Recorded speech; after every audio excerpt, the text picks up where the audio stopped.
RRB NTPC CBT 1 previous year question paper को हम लोग देखने वाले हैं। Hello friends, welcome to the success Kendra. Friends देखिए, आज इस सेशन में हम लोग RRB NTPC previous year question paper को डिस्कस करेंगे। जो लोग भी आरआरबी एनटीपीसी न्यू वैकेंसी 2024 की तैयारी कर रहे हैं उनके लिए आज का सेशन बड़ा ही इंपॉर्टेंट है। एक बार सभी लोग फ्रेंड्स आप लोग देख लीजिए कि आरआरबी एनटीपीसी सीबीटी 1 में प्रीवियस ईयर में किस तरह के क्वेश्चन पूछे जाते हैं। उसी पैटर्न पर आप अपनी तैयारी को कंटिन्यू रखिए। देखिए फ्रेंड्स, इस बार आपके पास सुनहरा अवसर है। आप लोग जी तोड़ मेहनत करिए और पूरा प्रयास करिए कि इस बार निश्चित रूप से आपका सिलेक्शन आरआरबी एनटीपीसी 2024 में हो जाए।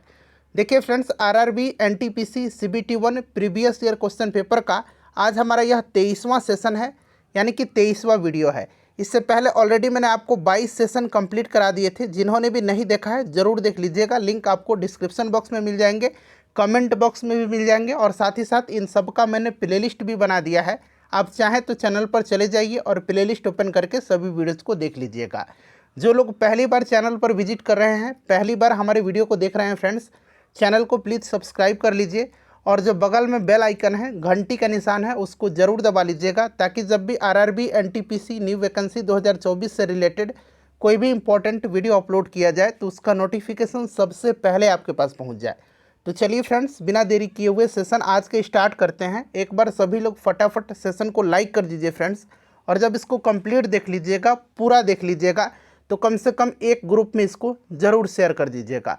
तो चलिए फ्रेंड्स, अब हम लोग आज का सेशन स्टार्ट करते हैं। तो फ्रेंड्स, जैसे मैंने आपको बताया है कि आज इस सेशन में हम लोग RRB NTPC CBT 1 previous year question paper को डिस्कस करेंगे।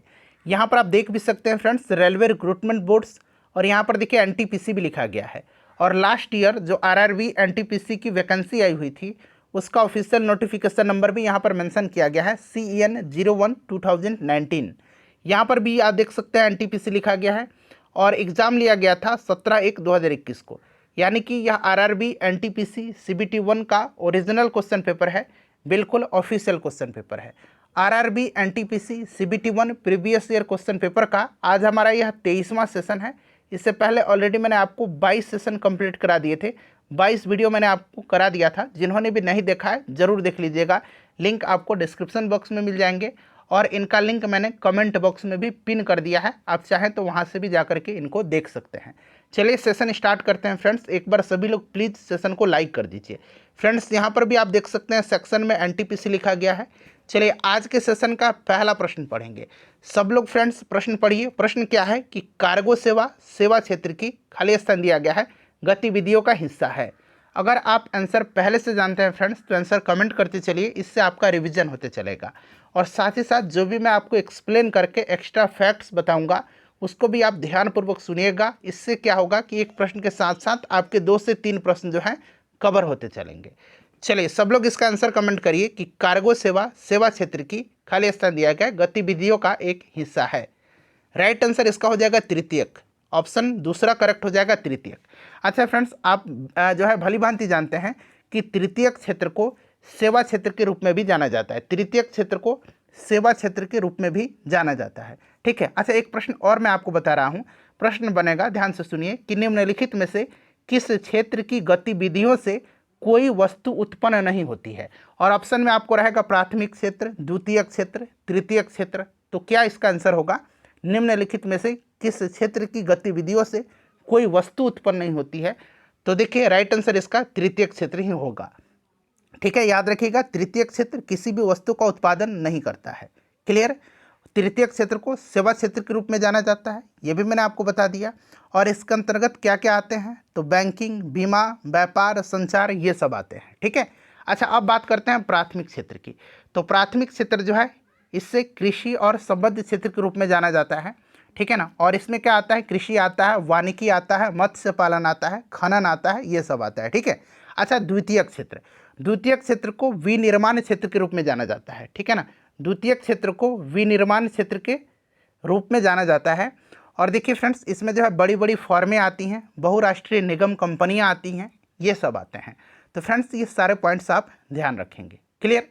चलिए दूसरा प्रश्न कर लेंगे। देखिए प्रश्न क्या है, अच्छा प्रश्न है कि 1944 में भारतीय पुरातत्व सर्वेक्षण के महानिदेशक के रूप में किसने पदभार संभाला और हड़प्पा की खुदाई का जिम्मा लिया? चलिए बताइए राइट आंसर इसका क्या होगा। अच्छा यहाँ पर देखिए भारतीय पुरातत्व सर्वेक्षण, क्लियर, ध्यान रखिएगा 1861 में इसकी स्थापना हुई थी, क्लियर है, ध्यान रखेंगे। और भारतीय पुरातत्व सर्वेक्षण के पहले महानिदेशक कौन थे, अगर ये पूछा जाए तो याद रखिएगा अलेक्जेंडर कनिंघम। यहाँ मैं लिख देता हूँ कौन थे, तो यहाँ पर देखिए अलेक्जेंडर कनिंघम, ठीक है ना, कनिंघम याद रखिएगा, अलेक्जेंडर कनिंघम ये भारतीय पुरातत्व सर्वेक्षण के पहले महानिदेशक थे, क्लियर ना, इतना पहले आप याद रखिए, ठीक है ना, काफ़ी इंपॉर्टेंट है, इसको आप याद रखिएगा।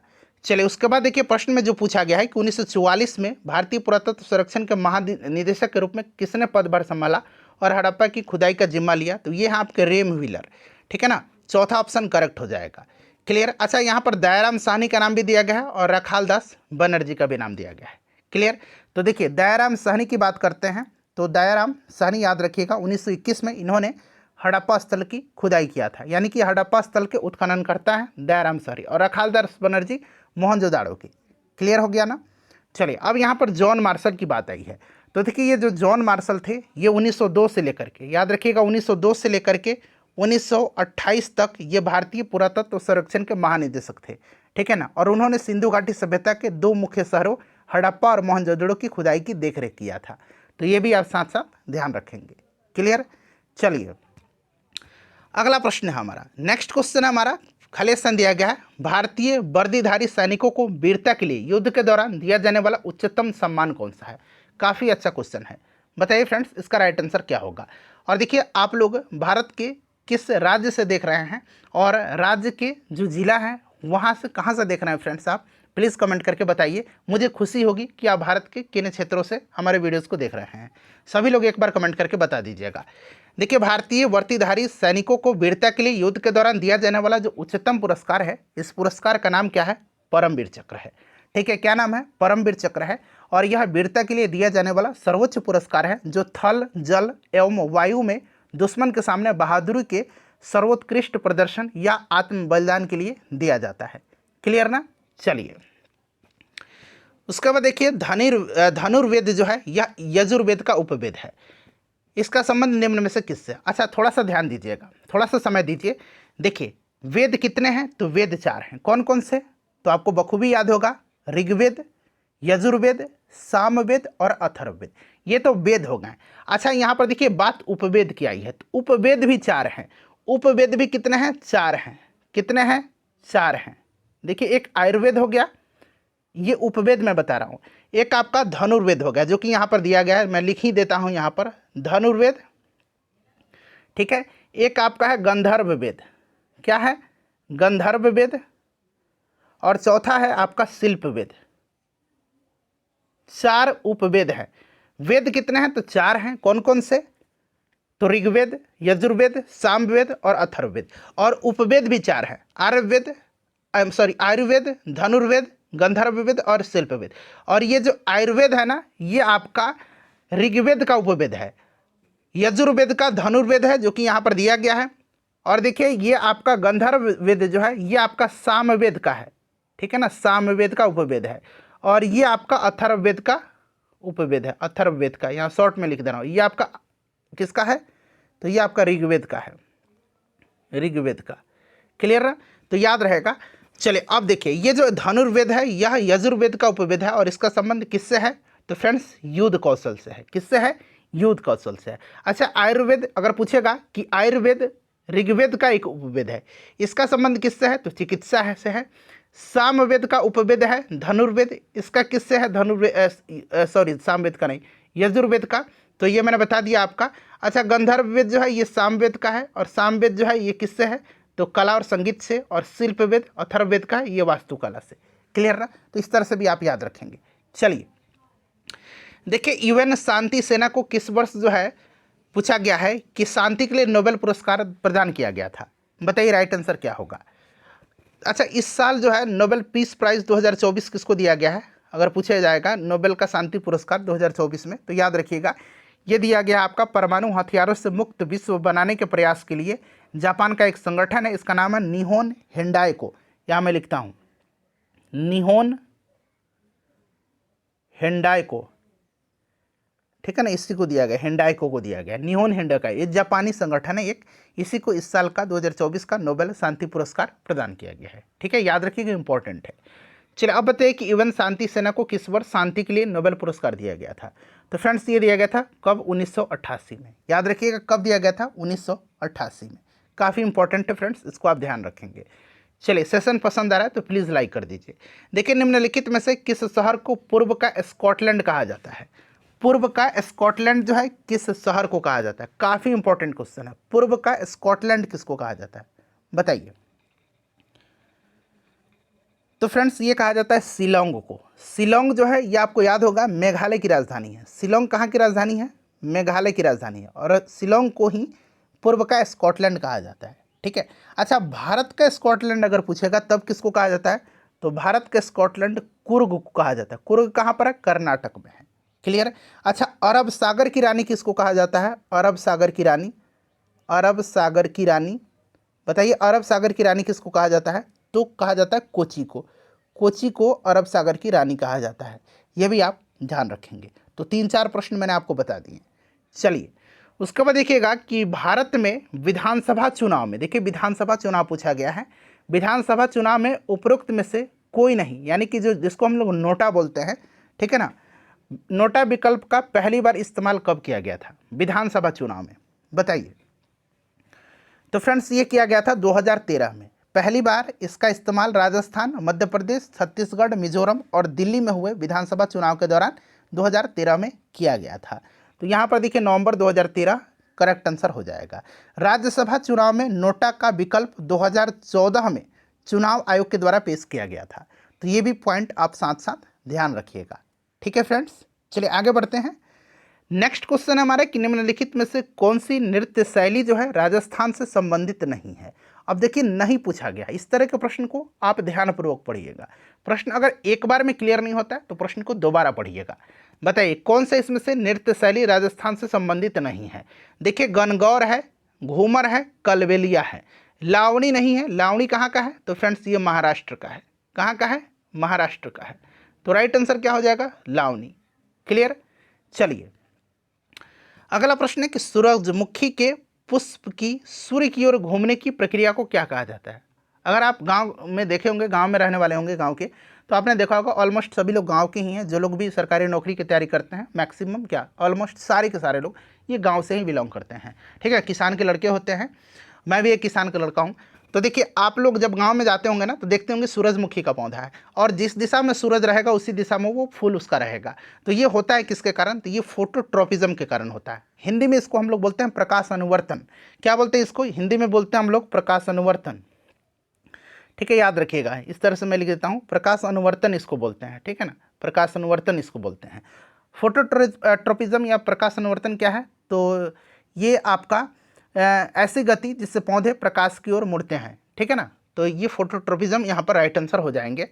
चलिए देखिएगा कि विलाप गीत the life has gone out of the body, ठीक है ना, हिंदी में इसको क्या बोलेंगे बताइए। हिंदी में इसको बोलेंगे शरीर से प्राण निकल गया। ठीक है ना, the life has gone out of the body, यानी कि शरीर से प्राण निकल गया। एक विलाप गीत है the life has gone out of the body का संबंध अवध के किस नवाब से है बताइए। अच्छा अवध का विलय हुआ था 1856 में। लॉर्ड डलहौजी ने जो है अवध पर कुशासन का आरोप लगा करके उसको ब्रिटिश साम्राज्य में मिला लिया था, और उस समय अवध का नवाब कौन था, तो वाजिद अली शाह था। ठीक है, और the life has gone out of the body का संबंध अवध के यही वाजिद अली शाह से संबंधित है। ठीक है ना, तो इसे भी आप साथ साथ ध्यान रखते चलेंगे। क्लियर है। चलिए देखिएगा विटीकल्चर। अच्छा विटीकल्चर क्या है, तो अंगूर की खेती को विटीकल्चर कहा जाता है। ठीक है ना, जैसे पक्षियों का अध्ययन क्या कहलाता है, ऑर्निथोलॉजी कहलाता है। ठीक है, तो आगे मिलेगा आपको।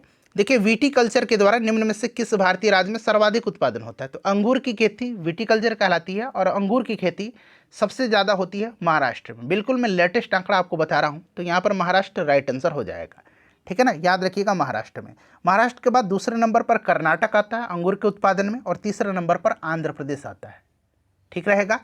चलिए उसके बाद नेक्स्ट क्वेश्चन हमारा कि मनुष्यों में बौनापन के लिए निम्नलिखित में से क्या उत्तरदायी है। अच्छा एक बौनापन है, एक भीम कायत्व है। भीमकायत्व, यानी कि बहुत विशाल शरीर होगा इसमें। देखिए ये जो है इसमें से जिम्मेदार जो ग्रंथि होती है ना, इस ग्रंथि का नाम है पीयूष ग्रंथि, पिट्यूटरी ग्लैंड। इसी ग्लैंड से एक हार्मोन स्रावित होता है जिसको हम लोग एसटीएच हार्मोन बोलते हैं, ठीक है, सोमैटोट्रोपिक हार्मोन बोलते हैं, सोमैटोट्रोपिक हार्मोन बोलते हैं, इसको सोमैटोट्रोपिक हार्मोन बोला जाता है एसटीएच को। और यह शरीर की वृद्धि, विशेष करके हड्डियों की वृद्धि को नियंत्रित करता है। और यही एसटीएच हार्मोन जो है ये कहाँ से निकलता है, पीयूष ग्रंथि से निकलता है। इसी एसटीएच हार्मोन की कमी से होता है बौनापन, ठीक है, और इस एसटीएच हार्मोन की अधिकता से होता है भीमकायत्व, मतलब बहुत विशाल शरीर। तो दोनों याद रख लीजिए, क्लियर रहेगा। चलिए अगला प्रश्न हमारा कि निम्नलिखित में से किस विद्वान ने ज्योग्राफी शब्द सृजित किया था, यानी कि फादर ऑफ ज्योग्राफी सिंपल सा कहें तो किसको कहा जाता है, तो father of geography, father of history, father of biology, सब मैं बताऊंगा आपको। देखिए अरस्तु को जीव विज्ञान का जनक कहा जाता है। फादर ऑफ ज्योग्राफी इसको कहा जाता है एराटोस्थेनीज को, एराटोस्थेनीज ने ही ज्योग्राफी शब्द सृजित किया था। अच्छा, हेरोडोटस को फादर ऑफ हिस्ट्री कहा जाता है। क्लियर, ऑप्शन दूसरा राइट आंसर हो जाएगा। नेक्स्ट क्वेश्चन है कि पक्षियों के अध्ययन को क्या कहा जाता है। देखिए पक्षियों का अध्ययन को, तो अभी मैंने बताया था पक्षियों का अध्ययन ऑर्निथोलॉजी कहलाता है। क्या कहलाता है, ऑर्निथोलॉजी कहलाता है, ठीक है। अच्छा यहाँ पर देखिएगा हर्पेटोलॉजी, तो सरीसृपों का अध्ययन कहलाता है, सरीसृप जो होते हैं, ठीक है ना। अच्छा यहाँ पर देखिएगा ऑप्थेल्मोलॉजी, ये आँख का जो अध्ययन होता है, आँख की बीमारी होती है, आँख की संरचना होती है, जो भी आँख से संबंधित है, ये आपका ऑप्थेल्मोलॉजी कहलाता है। अच्छा यहाँ पर देखिए एंथ्रोपोलॉजी, हिंदी में इसको हम लोग बोलते हैं मानव शास्त्र, ठीक है ना। ये मानव और उसकी अनुवांशिकी, संस्कृति और समाज की वैज्ञानिक और समाजशास्त्रीय दृष्टिकोण से अध्ययन करता है। तो इसको भी आप ध्यान रख लीजिएगा, ठीक है ना, इसको सबको ध्यान रखिए, सारे मैंने आपको बता दिए ना। चलिए अगला प्रश्न है कि प्रसिद्ध हॉर्नबिल महोत्सव, हॉर्नबिल फेस्टिवल मैंने आपको प्रीवियस सेशन में भी कराया हुआ है और ये प्रश्न रिपीटेडली पूछा गया है। तो हॉर्नबिल महोत्सव भारत के किस पूर्वोत्तर राज्य के लिए महत्वपूर्ण है। Hornbill festival, Sangai festival, Sangai महोत्सव जिसको बोलते हैं, ठीक है ना, संगई महोत्सव। उसके बाद सागा दावा है एक, सब मैं बता रहा हूँ, सागा दावा। उसके बाद एक वांगला फेस्टिवल है, वांगला फेस्टिवल, ठीक है ना। ये बिहू फेस्टिवल तो आपको पता है, बिहू कहाँ में है, बिहू फेस्टिवल असम में, ठीक है। सागा दावा कहाँ पर, तो सागा दावा सिक्किम का फेस्टिवल है। वांगला कहाँ का है, तो मेघालय का है। क्लियर। संगई कहाँ का है, तो मणिपुर का है, संगई मणिपुर का है। तो एक बार और मैं रिपीट करता हूँ, देखिए पहले हॉर्नबिल महोत्सव मनाया जाता है, बता देता हूँ, नागालैंड में, ठीक है। अच्छा अब आइए मेघालय में कौन सा, तो मेघालय में वांगला फेस्टिवल मनाया जाता है, ठीक है। सागा दावा कहाँ पर मनाया जाता है, तो ये सिक्किम में मनाया जाता है, सिक्किम में, सिक्किम में सागा दावा मनाया जाता है। बिहू कहाँ पर, तो असम में, ठीक है। और संगई कहाँ पर, तो मणिपुर में। क्लियर। चलिए देखिए 1916 में कांग्रेस के लखनऊ अधिवेशन में नरमपंथी और चरमपंथी, यानी कि नरमपंथी और गरमपंथी, चरमपंथी का मतलब गरमपंथी, ठीक है ना, दोनों विचारधारा के नेता एकजुट हो गए थे। और इसकी अध्यक्षता किसने किया था। 1907 में सूरत फूट हुआ था, सूरत विभाजन। उसके बाद 1916 के कांग्रेस का जो लखनऊ अधिवेशन हुआ था उसमें नरम दल और गरम दल में एकता हो गई थी और साथ ही साथ मुस्लिम लीग से एक समझौता भी हुआ था और इसकी अध्यक्षता अंबिका चरण मजूमदार ने किया था, याद रखिएगा, ठीक है ना। और इसी 1916 का जो कांग्रेस का लखनऊ अधिवेशन था, इसी लखनऊ अधिवेशन में चंपारण सत्याग्रह चर्चा में आया था, ठीक है ना। तो ये सारे पॉइंट्स आप ध्यान रखिए। चलिए विश्व की पहली रोबोट कौन थी जिसे किसी देश की पूर्ण नागरिकता हासिल हुई। विश्व की पहली रोबोट कौन थी जिसको किसी देश की पूर्ण नागरिकता हासिल हुई, तो ये रोबोट है सोफिया, ठीक है ना। अच्छा सोफिया को विकसित किसने किया था, तो सोफिया को विकसित किया था किसने, हैंसन रोबोटिक्स कंपनी है एक, हैंसन रोबोटिक्स, ठीक है ना, रोबोटिक्स कंपनी है एक, इसी के द्वारा विकसित किया गया था। हांगकांग की कंपनी है हैंसन रोबोटिक्स, ठीक है ना। और सोफिया को कहाँ का पूर्ण नागरिकता मिला था, तो सऊदी अरब का। चलिए देखिए निम्नलिखित में से कौन सी पर्वत श्रृंखला वलित पर्वतों का उदाहरण है, यानी कि फोल्ड माउंटेन का एग्जाम्पल है, फोल्ड माउंटेन का, बताइए। तो वलित पर्वत का उदाहरण इसमें से हिमालय हो जाएगा। क्लियर। अच्छा ये देखिए सियरा नेवादा, सियरा नेवादा जो है ये आपका कैलिफोर्निया में है और ये आपका ब्लॉक माउंटेन का उदाहरण है, ये आपका ब्लॉक माउंटेन का उदाहरण है, ठीक है ना। अच्छा यहाँ पर देखिएगा वेस्गेस, वोसगेस या इस तरह से भी इसको लिखा मिल जाएगा, वॉसजेस आपको मिलेगा, वॉसजेस इस तरह से मिलेगा। ये भी आपका ब्लॉक माउंटेन का ये भी उदाहरण है, ठीक है ना। और ये फ्रांस में है वॉसजेस, याद रखिएगा। तो मैंने आपको बता दिया ना, ये आपका कैलिफोर्निया, ये आपका फ्रांस, तो इसे भी आप ध्यान रखिएगा, ठीक है। और देखिए वलित पर्वत का उदाहरण हिमालय है, साथ ही साथ अगर बात करें तो एल्प्स पर्वत है, यूराल है, रॉकी है, एंडीज है। चलिए देखिए निम्नलिखित में से कौन सा विकल्प प्लास्टर ऑफ पेरिस के बारे में सत्य नहीं है, सही नहीं है। अच्छा, प्लास्टर ऑफ पेरिस की बात आई हुई है, तो देखिए प्लास्टर ऑफ पेरिस जो है इसका फॉर्मूला क्या होता है, तो इसका फॉर्मूला होता है CaSO4 × ½ H2O, calcium sulphate hemihydrate इसका केमिकल नेम है। ठीक है फ्रेंड्स। और देखिए अगर बात करते हैं तो यह सफ़ेद होता है, बिल्कुल करेक्ट है। टूटी हुई हड्डियों की मरम्मत के लिए इसका उपयोग किया जाता है, ये भी सही है। और सजावटी डिज़ाइन बनाने के लिए भी प्लास्टर ऑफ पेरिस का उपयोग किया जाता है, ये भी सही है। ठीक है ना। यहाँ पर देखिए पानी से गीले होने पर प्लास्टर ऑफ पेरिस में कोई परिवर्तन नहीं आता, ये बात जो है गलत है। और यही प्रश्न पूछा गया सत्य नहीं है, तो आपका दूसरा ऑप्शन सत्य नहीं है। ठीक है, कौन सा दूसरा ऑप्शन सत्य नहीं है, क्यों?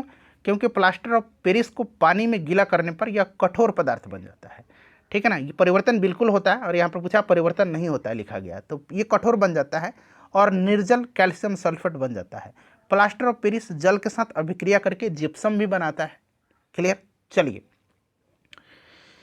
नेक्स्ट हमारा क्वेश्चन है कि प्रसिद्ध सिंधु घाटी स्थल मोहनजोदाड़ो की खुदाई किस प्रख्यात भारतीय पुरातत्वविद के द्वारा किया गया। ध्यान से पढ़िएगा, मोहनजोदाड़ो का। अभी हड़प्पा स्थल के उत्खननकर्ता कौन थे? दयाराम साहनी थे। ठीक है ना, 1921 में इन्होंने इसका उत्खनन किया था। और मोहनजोदाड़ो का थे रखालदास बनर्जी 1922 में। ठीक है ना, तो ऑप्शन यहाँ पर तीसरा रखालदास बनर्जी हो जाएगा। ठीक है फ्रेंड्स। चलिए देखिएगा कि भूमध्य सागर और लाल सागर को कौन सी नहर जोड़ती है। अच्छा, यहाँ सारा नहर का मैं पोजीशन आपको बताऊंगा, स्थिति कहाँ पर है। देखिए सबसे पहले जान लीजिए पनामा नहर जो है ये पनामा में है। कहाँ पर? पनामा में है। ठीक है, ये कहाँ पर है? पनामा में। और ये कैरेबियन सागर और प्रशांत महासागर के मध्य है। ठीक है, कैरेबियन सागर और प्रशांत महासागर के मध्य है। यहाँ पर देखिए स्वेज नहर, ये कहाँ पर है? इजिप्ट में है, मिस्र में है। ठीक है ना, इजिप्ट में, मिस्र यहाँ पर लिख देता हूँ मैं। ठीक है, और यही आपको भूमध्य सागर और लाल सागर को जोड़ता है, स्वेज नहर, तो याद रखिएगा। अच्छा, वेलैंड नहर जो है ये कहाँ पर है? तो ये यूएसए में है। ठीक है, और यह ईरी और ओंटारियो झील है। ईरी झील और ओंटारियो झील के बीच में है। सू नहर ये भी यूएसए में है। और देखिए ये सुपीरियर को ह्यूरन झील से जोड़ती है, तो ये सब याद रखिएगा। चलिए अगला प्रश्न पढ़िए। देखिए नेक्स्ट क्वेश्चन है कि निम्नलिखित में से कौन निर्धारित करता है कि विभिन्न प्रोग्राम इंटरनेट पर डाटा का आदान प्रदान कैसे करते हैं। बताइए कौन सा निर्धारित करता है इसमें से कि विभिन्न प्रोग्राम इंटरनेट पर डाटा का आदान प्रदान कैसे करते हैं। तो फ्रेंड्स ये करता है आपका HTTP बोलते हैं, हाइपर टेक्स्ट ट्रांसफर प्रोटोकॉल।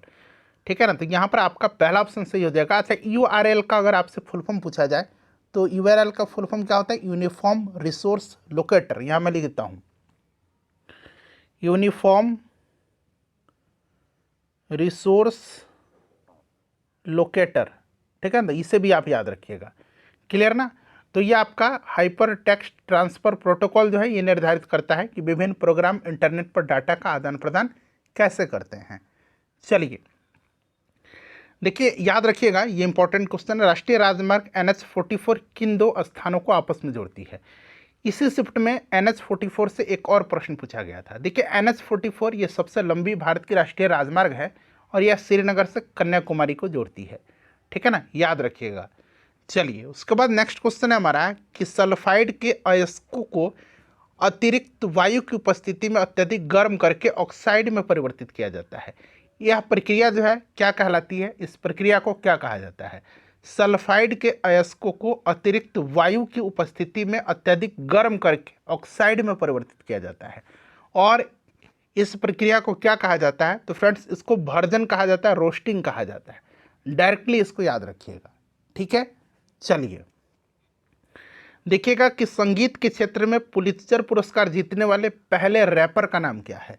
संगीत के क्षेत्र में पुलित्जर पुरस्कार। देखिए पुलित्जर पुरस्कार जो है ये संयुक्त राज्य अमेरिका में समाचार पत्र, पत्रिका, ऑनलाइन पत्रकारिता, साहित्य और संगीत रचना में उपलब्धियों के लिए यह पुरस्कार दिया जाता है। पहली बार इसको 1917 में प्रदान किया गया था। ठीक है, याद रखिएगा। और यह प्रस्तुत किया जाता है कोलंबिया विश्वविद्यालय के द्वारा। ठीक है, और पहला रैपर जिसको पुलित्जर पुरस्कार दिया गया उसका नाम है केंड्रिक लैमर। ठीक है ना, केंड्रिक लैमर को दिया गया था। याद रखिएगा 2017 में उनके एल्बम डैमन के लिए पुलित्जर पुरस्कार मिला था, ठीक है ना, डैमन के लिए। चलिए उसके बाद अगला प्रश्न है हमारा कि सिंधु घाटी सभ्यता के निम्न में से किस स्थल को सबसे पहले खोजा गया था। सिंधु घाटी सभ्यता के निम्न में से किस स्थल को पहले खोजा गया था। तो पहले किसको खोजा गया था, पहले खोजा गया था आपको हड़प्पा को, ठीक है, याद रखिएगा। रखालदास बनर्जी उत्खनन करता थे इसके, ध्यान रखेंगे। मोहनजोदाड़ो के कौन थे, तो सॉरी हड़प्पा के थे दयाराम साहनी, और मोहनजोदाड़ो के हड़प्पा के दयाराम साहनी थे, ठीक है ना, बना लीजिए। और मोहनजोदाड़ो के थे आर.डी. बनर्जी, रखालदास बनर्जी, ठीक है ना, आर.डी. बनर्जी। तो ये कंफ्यूज मत करिएगा, ठीक है ना, बोलने में मुझसे चूक हुई है। चलिए उसके बाद अगला प्रश्न है हमारा कि निम्न में से कौन सा एक कोशिकीय जीव कालाजार नामक रोग का कारक है। मतलब इसका कारण कौन सा है, कालाजार नामक रोग का कारण है कौन सा एक कोशिकीय जीव। तो इस जीव का नाम है लिस्मैनिया, ठीक है ना, याद रखिए कौन सा है, लिस्मैनिया। यह एक कोशिकीय जीव है जो कि कालाजार के कारक है ये। चलिए उसके बाद देखिएगा कि भारत में पहली मेट्रो ट्रेन कब और कहाँ शुरू हुई थी। भारत में पहली मेट्रो ट्रेन कब और कहाँ शुरू हुई थी।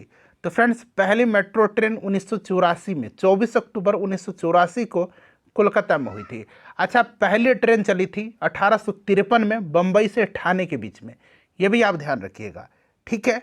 चलिए तो ऑप्शन पहला राइट आंसर हो जाएगा, 24 अक्टूबर 1984 को पहली मेट्रो ट्रेन चली थी कलकत्ता में। चलिए अगला प्रश्न है हमारा कि अक्टूबर 2020 तक प्राप्त जानकारी के अनुसार भारत का सबसे लंबा रेलवे प्लेटफॉर्म कहाँ पर स्थित है, और यह लगभग 1.3 किलोमीटर लंबा है। तो देखिए उस समय का ये हो सकता है करंट से रिलेटेड बना करके पूछा गया है, क्योंकि यहाँ पर डेट और सन मेंशन किया गया है, मंथ और महीना और यहाँ पर देखिए ईस्वी सन। तो देखिए उस समय गोरखपुर था, लेकिन अभी की बात करते हैं तो भारत का सबसे लंबा रेलवे प्लेटफॉर्म बन गया है हुबली, ठीक है ना। और याद रखिएगा फ्रेंड्स यह आपका कितना है, तो 1.5 किलोमीटर है, इसे भी आप ध्यान रखिएगा, ठीक है। चलिए नेक्स्ट क्वेश्चन हमारा कि भारत सरकार का सर्वोच्च विधि अधिकारी कौन होता है। भारत सरकार का सर्वोच्च विधि अधिकारी कौन होता है। तो फ्रेंड्स ये होता है अटॉर्नी जनरल ऑफ इंडिया, यानी कि भारत के महान न्यायवादी, ठीक है ना, याद रखिएगा कौन होता है। अच्छा, जो आपका अनुच्छेद 76 है इसी में इसका प्रावधान किया गया है, और वर्तमान में भारत के अटॉर्नी जनरल कौन हैं, तो आर वेंकटरमणी हैं, ये भी आप ध्यान रखेंगे। और आर वेंकटरमणी 16वें भारत के महान न्यायवादी हैं, ये भी आप क्रम भी याद रखेंगे, ठीक है। चलिए, और ये राज्य का महाधिवक्ता होता है, ये राज्य का विधि अधिकारी होता है, ठीक है। और जो आपका नियंत्रक और महालेखा परीक्षक है इसको सार्वजनिक धन का संरक्षक कहा जाता है, ये सब आप ध्यान रखेंगे। चलिए देखिएगा कि मणिपुर की उस महिला भारोत्तोलक, वेट लिफ्टर अंग्रेजी में बोलेंगे, भारोत्तोलक का नाम बताइए जिन्हें 2018 के लिए भारत के सर्वोच्च खेल सम्मान राजीव गांधी खेल रत्न से सम्मानित किया गया था। तो आप ध्यान दीजिएगा फ्रेंड्स, राजीव गांधी खेल रत्न सम्मान का नाम बदल दिया गया है, और इसका नाम अब रख दिया गया है क्या, तो फ्रेंड्स इसका नाम अब क्या रख दिया गया है, तो इसका नाम रख दिया गया है मेजर ध्यानचंद खेल रत्न अवार्ड, ठीक है ना, याद रखिएगा। अच्छा फ्रेंड्स अब देखिएगा यहाँ पर मैं आपको बता देता हूँ, यहाँ से पहले समझ लीजिएगा। तो उस समय दिया गया था मीराबाई चानू को, साइखोम मीराबाई चानू को, और ये मणिपुर की भारोत्तोलक हैं, वेट लिफ्टर हैं। अच्छा, मैरी कॉम भी मणिपुर की ही है, कर्नम मल्लेश्वरी आंध्र प्रदेश की, और हिमा दास असम की हैं, याद रखिएगा, क्लियर। अच्छा, अभी 2023 वाला अवार्ड 2024 में दिया गया, ये दिया गया है चिराग चंद्रशेखर सेठी को, बैडमिंटन के खिलाड़ी हैं, ठीक है ना, और ये महाराष्ट्र के हैं। और श्री रंकी रेड्डी सात्विक साईराज, ये भी बैडमिंटन के खिलाड़ी हैं, ये आंध्र प्रदेश के हैं।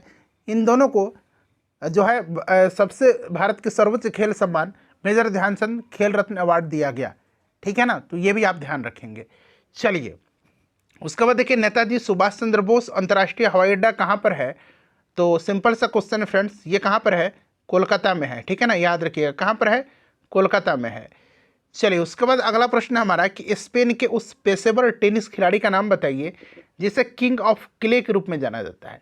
किंग ऑफ क्ले के रूप में, तो किंग ऑफ क्ले के रूप में जाना जाता है राफेल नडाल को, ठीक है ना, ये स्पेन के हैं राफेल नडाल, याद रखेंगे, काफ़ी इंपॉर्टेंट है। राफेल नडाल कहाँ के हैं, तो स्पेन के, और इनको किंग ऑफ क्ले के रूप में जाना जाता है। चलिए उसके बाद देखिए मानव आँखों में निकट दृष्टि दोष को क्या कहा जाता है। मैं बार बार बताता हूँ, निकट दृष्टि दोष, दूर दृष्टि दोष।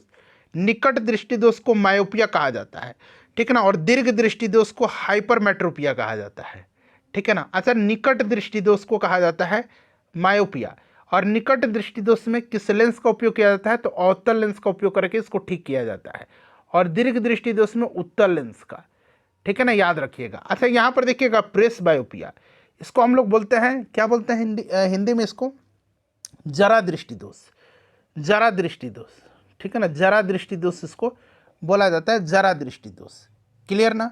और इसमें जो है द्विफोकसी लेंस का इस्तेमाल किया जाता है प्रेस बायोपिया में, तो ये भी आप ध्यान रखेंगे। मायोपिया यहाँ पर राइट आंसर होगा। चलिए देखिएगा, कूना जो है निम्नलिखित में से किस देश की मुद्रा है। कूना, कूना किस देश की मुद्रा है, कूना जो है किस देश की मुद्रा है, बताइए। कूना मुद्रा है क्रोएशिया की। कहाँ की मुद्रा है, क्रोएशिया की मुद्रा कूना है, ठीक है, याद रख लेंगे। चलिए उसके बाद देखिएगा कि निम्नलिखित में से कौन सा विकल्प विद्युत धारा के तापन प्रभाव का उदाहरण नहीं है। विद्युत धारा के तापन प्रभाव का उदाहरण नहीं है, तो इसमें से देखिएगा पंखे की कार्यशीलता जो है ये विद्युत धारा के तापन प्रभाव का उदाहरण नहीं है, ठीक है, याद रखिएगा। इंपॉर्टेंट फ्रेंड्स, इसको जरूर याद रखिएगा। चलिए उसके बाद देखिएगा कि 1 मई 2016 को, 1 मई 2016 को शुरू की गई वह कौन सी योजना है जो गरीबी रेखा से नीचे के परिवारों की महिलाओं को निःशुल्क एलपीजी कनेक्शन प्रदान करती है। जो एलपीजी सिलेंडर है, तो आपको याद होगा, याद रखिएगा 1 मई 2016 को स्टार्ट किया गया था, और इस योजना का नाम है प्रधानमंत्री उज्ज्वला योजना, ठीक है ना, प्रधानमंत्री उज्ज्वला योजना। क्लियर। स्वच्छ ईंधन उपलब्ध कराने के उद्देश्य से किया गया था ये। क्लियर। अच्छा, प्रधानमंत्री जनधन योजना आपको याद होगा 15 अगस्त 2014 को लाल किले के प्राचीर से इसकी घोषणा प्रधानमंत्री जी ने किया था, और 28 अगस्त 2014 को इस योजना को लागू किया गया था, शुरू किया गया था। चलिए उसके बाद नेक्स्ट क्वेश्चन हमारा है कि वोल्ट मीटर एक ऐसा यंत्र है जो किसकी उपस्थिति का पता लगाता है। तो वोल्ट मीटर जो है ये विभवांतर का, ठीक है ना। अच्छा, एम मीटर विद्युत धारा मीटर जो नापता है, ठीक है। चलिए निम्नलिखित में से कौन सी पुस्तक मेगास्थनीज ने लिखी है। अच्छा, हर्षचरित वानभट्ट की रचना है, मालविकाग्निमित्रम कालिदास की है, हर्षचरित जो है हर्षचरित वानभट्ट का है, मेगास्थनीज की इंडिका है, ठीक है ना, याद रखिए। हर्षचरित वानभट्ट और वानभट्ट की रचना है। क्लियर। चलिए, और इंडिका जो है ये मेगास्थनीज की रचना है। उसके बाद देख लीजिएगा कि भारत के सर्वोच्च न्यायालय की पहली महिला न्यायाधीश कौन थी, बताएंगे। राइट आंसर इसका क्या होगा, राइट आंसर बताइए। पहली महिला न्यायाधीश कहाँ की, सुप्रीम कोर्ट की, सर्वोच्च न्यायालय की। तो फ्रेंड्स ये फातिमा बीबी हैं, और देखिए अभी रिसेंटली 2024 में फातिमा बीबी को पद्म भूषण पुरस्कार दिया गया है, तो ये प्रश्न बनने की काफ़ी आसार हैं, ठीक है ना, उम्मीद है कि प्रश्न बनेगा। पद्म भूषण दिया गया है फातिमा बीबी को, ये भारतीय महिला न्यायाधीश हैं, मतलब सर्वोच्च न्यायालय की पहली। अच्छा, बात सर्वोच्च न्यायालय की हो गई, ठीक है ना। अगर प्रश्न इस तरह से पूछा जाएगा कि भारत में उच्च न्यायालय की, हाई कोर्ट की पहली महिला मुख्य न्यायाधीश कौन है, तो ये लीला सेठ है, ठीक है। चलिए देखिएगा कि ब्रिटिश शासन के दौरान भारत का अंतिम गवर्नर जनरल और पहला वायसराय कौन था। तो अंतिम गवर्नर जनरल जो था ये आपका लॉर्ड कैनिंग था, और पहला वायसराय भी लॉर्ड कैनिंग ही था, ठीक है। इस चीज़ को आप याद रख लीजिएगा, काफ़ी इंपॉर्टेंट है। चलिए, और लॉर्ड विलियम पेंटिक जो था ये भारत का पहला गवर्नर जनरल था। चलिए उसके बाद नेक्स्ट क्वेश्चन हमारा कि चंद्रयान 2 के लैंडर का नाम किस वैज्ञानिक के नाम पर रखा गया है।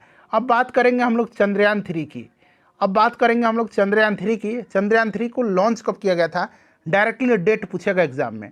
चंद्रयान 3 का लॉन्चिंग डेट याद रखिएगा 14 जुलाई 2023 को श्रीहरिकोटा के सतीश धवन स्पेस सेंटर से इसको लॉन्च किया गया था। और चूंकि इसका जो आपका लैंडर है उसका नाम विक्रम है, जो कि विक्रम साराभाई के नाम पर रखा गया है। और इसके रोवर का नाम क्या है, रोवर का नाम इसका प्रज्ञान है, रोवर का नाम प्रज्ञान है, ठीक है ना, तो ये भी आप ध्यान रखेंगे। चलिए उसके बाद देखिएगा, ये प्रश्न मैंने ऑलरेडी कराया था और फिर से ये प्रश्न पूछा गया इसी सेट में। खाली स्थान दिया गया कि भारत का सबसे लंबा राजमार्ग कौन सा है। फ्रेंड्स इसका आंसर आप मुझे कमेंट करके बताइए। सेशन आज हमारा यहीं समाप्त होता है। सेशन को लाइक कर दीजिए और इसे कम से कम एक ग्रुप में फ्रेंड्स अवश्य ही शेयर कर दीजिए।